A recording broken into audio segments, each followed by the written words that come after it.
बांग्लादेश में हिंदुओं पर जुल्म लगातार बढ़ रहा है। मंदिर तोड़े जा रहे हैं, संतों को परेशान किया जा रहा है, जेल में डाला जा रहा है और वहां की सरकार कह रही है कि भारत का मीडिया प्रोपोगेंडा फैला रहा है। मोहम्मद यूनिस शायद शेख हसीना को वो बयान भूल गए हैं शायद से, जिसमें उन्होंने यूनिस को हिंदुओं के खिलाफ जारी हिंसा और अत्याचार के लिए मास्टरमाइंड बताया था। शेख हसीना का तो यहां तक कहना था कि हिंदुओं का जो नरसंहार हो रहा है वो यूनिस के इशारे पर हो रहा है। यहां तक कि दुनिया के कई मुल्कों में भी यूनिस सरकार की जमकर किरकिरी हो रही है। ऐसे में ब्रिटेन के बाद अमेरिका ने एक बार फिर से बांग्लादेश की यूनिस सरकार को नसीहत दी है। ब्रिटेन ने भी ट्रैवल एडवाइजरी जारी की है। सूत्रों के मुताबिक खुलासा हुआ है कि बांग्लादेश में जो कुछ भी चल रहा है वो पाकिस्तान के इशारे पर हो रहा है। पाकिस्तान की सेना और एजेंसियां मिलकर बांग्लादेश में कट्टरपंथियों को हिंदुओं के खिलाफ भड़का रहे हैं। उनको हथियार और आतंकी ट्रेनर मुहैया करवाए जा रहे हैं। तो देखिए, लगातार जिस तरीके से हिंसा बढ़ रही है हिंदुओं के खिलाफ, ऐसे में चारों तरफ किरकिरी हो रही है यूनिस सरकार की और कई तरह के कयास अब इस पर लगाए जा रहे हैं। बांग्लादेश में मोहम्मद यूनिस का शेख हसीना पर भी बड़ा आरोप जो है वो देखा गया। जब शेख हसीना ने देश को बर्बाद किया, ये कहा मोहम्मद यूनिस ने ट्रायल के बाद भारत से शेख हसीना के प्रत्यर्पण की मांग करेंगे। बांग्लादेश में फिलहाल चुनाव कराने से यूनिस सरकार की तरफ से मना कर दिया गया है। तो देखिए, यूनिस ने अभी बांग्लादेश में चुनाव कराने से मना कर दिया है और इसी के साथ साथ गंभीर आरोप जो है वो शेख हसीना पर लगाए हैं और कहा है कि शेख हसीना ने देश को बर्बाद कर दिया और प्रत्यर्पण की मांग करने की भी वो बात कर रहे हैं। बांग्लादेश के अंतरिम सरकार के चीफ एडवाइजर मोहम्मद यूनिस ने पूर्व प्रधानमंत्री शेख हसीना पर देश में सब कुछ बर्बाद करने का आरोप लगाया। यूनिस ने कहा कि हसीना ने 15 साल के कार्यकाल में देश की सरकारी तंत्र को पूरी तरीके से खत्म कर दिया। हमारे ऊपर लोकतंत्र, आर्थिक, तो इसी के साथ लोकतंत्र, आर्थिक जो पूरी तरीके से चिंताओं का बादल मंडराया वो सिर्फ और सिर्फ शेख हसीना की वजह से ही मंडराया और इसीलिए यहाँ के हालात ऐसे हुए। जिम्मेदार अब शेख हसीना को ठहरा रहे हैं। और चलिए अधिक अपडेट के लिए रैनिक दत्ता हमारे सहयोगी हमारे साथ जुड़े हुए हैं। रैनिक, देखिए, यहाँ पर अगर सबसे पहले अपडेट को लेकर हम बात करें तो यूनिस सरकार की चारों तरफ किरकिरी हो रही है। न केवल भारत में विरोध हो रहा है बल्कि बाकी देशों में भी एडवाइजरी अब जारी की जाने लगी है। नसीहत जो है वो यूनिस सरकार को दी जा रही है।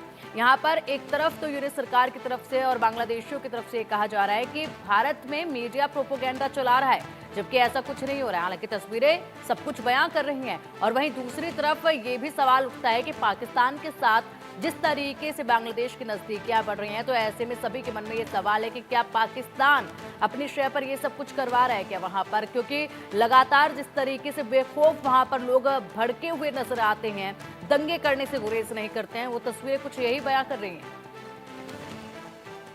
हाँ, देखिए, बांग्लादेश का अभी का जो फिलहाल सिचुएशन है, ये सिचुएशन में सिर्फ भारत नहीं, ये पूरा बांग्लादेश का ये सिचुएशन को लेकर अभी दूसरे देशों की तरफ से भी ट्रैवल एडवाइजरी जारी कर दिया जा रहा है कि बांग्लादेश का ये परिस्थिति को देखते हुए ये ट्रैवल एडवाइजरी ये बोल सकते हैं। और इसी सिचुएशन में बांग्लादेश सरकार की तरफ से कल एक मीटिंग किया गया था। कल ये मीटिंग हुआ था मोहम्मद यूनिस और उसके साथ साथ ही मोहम्मद यूनिस के साथ उस मीटिंग में मौजूद थे बांग्लादेश का आवामी लीग को छोड़कर जो भी पॉलिटिकल पार्टीज है और जो भी छात्र नेता है, उन लोगों के साथ मिलकर मोहम्मद यूनिस की तरफ से एक मीटिंग किया गया। बांग्लादेश का ये पूरा सिचुएशन, इतना दिन से जो इंटरिम गवर्नमेंट काम कर रहा है, इसमें इसी पीरियड में क्या क्या सिचुएशन बदला है, क्या क्या हो रहा है, जिस तरीके का प्रेशर मोहम्मद यूनिस की सरकार के ऊपर आ रहा है, जो इंटरनेशनल प्रेशर बोल सकते हैं जिस तरीके से मोहम्मद यूनिस की सरकार के ऊपर आ रहा है, उसी को लेकर कल इस मीटिंग में चर्चा हुआ। ऑल पार्टी मीटिंग जो बांग्लादेश में कल हुआ था, उस मीटिंग के बाद ही बांग्लादेश का इंटरिम गवर्नमेंट की तरफ से दो चीज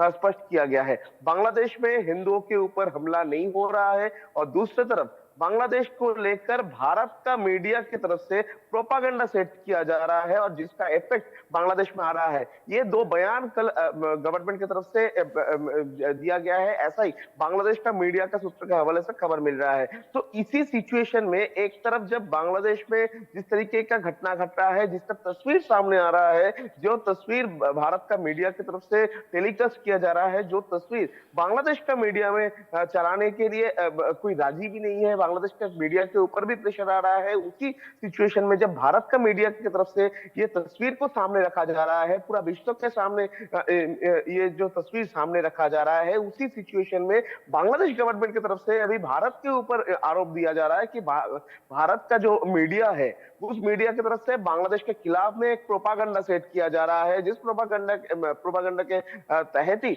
इस तरीके का जो अफवाह, इस तरीके का जो खबरें ये टेलीकास्ट किया जा रहा है भारत का मीडिया की तरफ से। ऐसा क्लेम डायरेक्टली मोहम्मद यूनिस के सरकार की तरफ से ही कल किया गया है ऑल पार्टी मीटिंग के बाद। ऑल पार्टी मीटिंग में और एक चीज साफ कर दिया गया है कि बांग्लादेश में जिस तरीके का खबर सामने आ रहा है कि हिंदुओं के ऊपर हमले का घटना घट रहा है, बार बार से हिंदू जो समाज है उनके ऊपर हमले का घटना घट रहा है, इसको लेकर भी कहा गया है कि इस तरीके का कोई घटना घटा ही नहीं।